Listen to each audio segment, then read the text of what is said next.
होली की आत्मा। बचपन से शहर में रहने वाला मनोज इस साल होली की छुट्टियों में अपने गांव दुर्गापुर वापस आता है, जहां उसे देख पूरा गांव खुशी से झूम उठता है।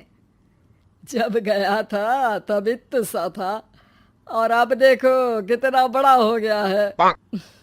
हाँ सरपंच जी, जब मैं गया था तब आप भी बहुत जवान थे और अब देखो कितने बूढ़े हो गए हैं आप। चलो चलो बढ़िया है।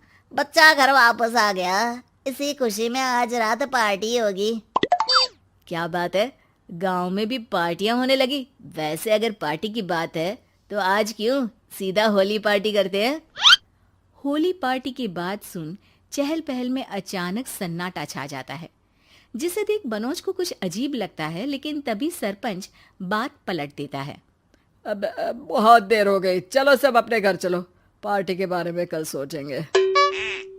मनोज भी मम्मी पापा के साथ घर आ जाता है, पर होली पार्टी और उस पर पूरे गांव की खामोशी वाली बात अभी तक उसके जहन से निकलती नहीं। पापा, होली पार्टी की बात पर सब चुप क्यों हो गए थे?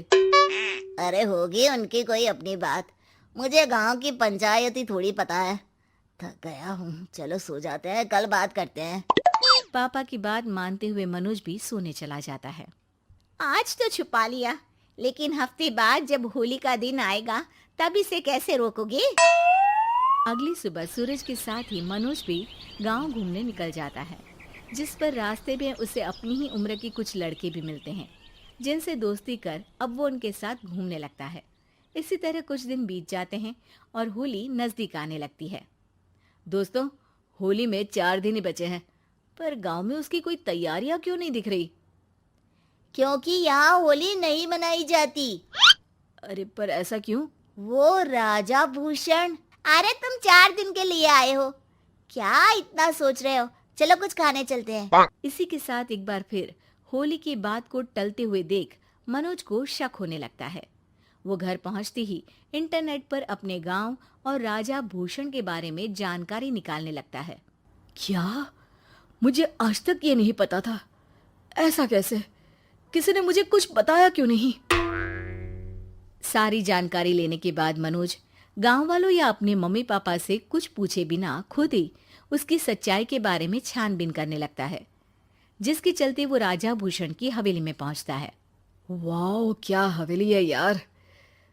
पर क्या यहाँ सच में कोई भूत है? हेलो भूत जी, कोई है क्या? हम इस साल गांव में होली सेलिब्रेट कर रहे हैं, क्या आप उस पर थोड़ा इंटरव्यू देंगे? मनोज के ऐसा बोलते ही गांव में तूफान उठ जाता है और हवेली में रखी सारी चीजें हिलने लगती है। एक अदृश्य शक्ति मनोज को धक्का देकर हवेली से बाहर निकाल दरवाजा बंद कर लेती है। ये सब देख मनोज हैरान रह जाता है। क्या अभी मुझे हवा ने धक्का देकर बाहर निकाल दिया? मेरे होते हुए इस गांव में कभी होली नहीं मन सकती, इसलिए दोबारा ऐसी कोशिश भी मत करना, अंजाम बुरा होगा। आवाज सुन मनोज हैरानी से इधर उधर देखने लगता है, पर उसे कोई दिखाई नहीं देता। वो गांव वापस आ जाता है, जहां तूफान की वजह से सब कुछ तहस महस हो चुका होता है। आखिर ये तूफान आया कैसे? ना ऐसा कोई मौसम था और ना ही हमने होली का त्योहार मनाने की बात की थी। सरपंच की बात पर कोई रिएक्शन दिए बिना मनोज चुपचाप अपने घर चला जाता है। इस तरह देखते ही देखते होली का दिन भी आ जाता है और मनोज रंग लेकर गांव में निकल जाता है, लेकिन गांव पूरी तरह खाली होता है। अरे त्योहार का दिन है, धूमधाम की जगह मातम क्यों मनाया हुआ है? मनोज की आवाज सुन सब अपने घर की खिड़कियां खोल के घर के अंदर से ही उसे वापस जाने के लिए कहने लगते हैं, पर वो किसी की नहीं सुनता। तुझे पहले भी समझाया था, अगर होली खेलने की कोशिश भी की तो अच्छा नहीं होगा। अरे बात मान लो बेटा, तुम्हें सच नहीं पता। मुझे सब पता है। सालों पहले इस राजा ने एक अंधविश्वास फैलाया और आप लोग आज तक उसे मानते आ रहे हो। अरे बेटा, जब तुम पैदा भी नहीं हुए थे उससे भी बहुत पहले से इस गांव पर होली का श्राप है। अगर गांव में होली का त्योहार मनाया जाता है तो प्रलय आना पक्की बात होती है।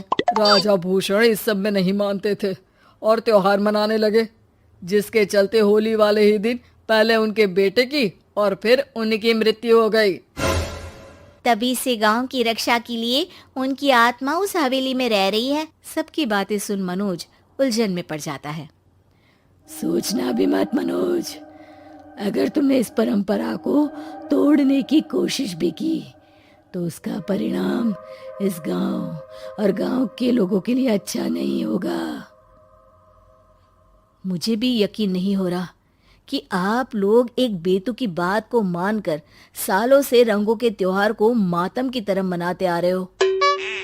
मनोज किसी की कोई बात ना मानते हुए पूरे गांव में रंग बिखेर देता है, जिसके तुरंत बाद वहां तूफान के साथ बिजलियां गरजने लगती है।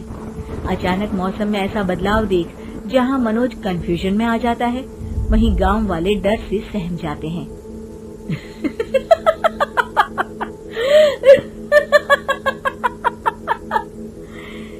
इस लड़के ने हमारे जैसे सिर्फ अपने स्वार्थ के लिए नहीं बल्कि पूरे गांव की खुशियों के लिए यहाँ होली मनाई है, जिस वजह से अब इस गांव पर होली का श्राप टूटता है। ऐसा बोलकर राजा का भूत वहां से गायब हो जाता है, जिसके बाद गांव के लोग धूमधाम से होली मनाते हैं। खुशियों के रंग गांव में बिखरे ही होते हैं कि अगली सुबह अचानक मनोज कहीं गायब हो जाता है और एक बार फिर गांव में होली का नया राज शुरू हो जाता है।